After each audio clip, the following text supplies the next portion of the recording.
पर्यावरण की दुहनता के चरम सीमा पर पहुँचा कऽ जल के लेल त्राहि त्राहि कऽ रहल पूरा बिहार। जल संकट, पर्यावरण के दुहनता भऽ केना रहल छै आखिरकार।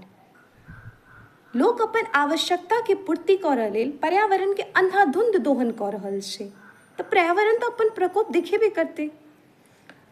लोग वन के कटाई कर रहल छै, ई प्रदूषण, वन के कटाई, अपरदन, ई जते तरहक समस्या भऽ रहल छै, सब समस्या के कारणी छै मानव।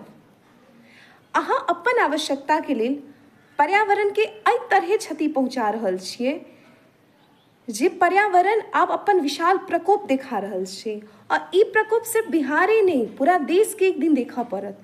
जँ अखनो अहाँ सतर्क नहीं है, पर्यावरण के अपन मित्र बुझ कऽ अपन अगर कर्तव्य अहाँ निभेबै, पर्यावरण के सुरक्षा करबै, अधिक से अधिक पेड़ लगेबै, अपन आवश्यकता के कम कऽ कऽ वृक्षारोपण करबै, तऽ पर्यावरण सुरक्षित रहतै। और ई जे आइ जल संकट हमरा सबके देखऽ पड़ि रहल अछि, ई जल संकट फिर नहीं देखऽ पड़ै, ताहि के लेल अछि जे अधिक से अधिक पेड़ लगाउ आ जल के संरक्षित करू। जल के वेस्ट नहीं करू, अछि तऽ फेकने चलै छी आ नहीं अछि तऽ कानि रहल छी, से नहीं करू।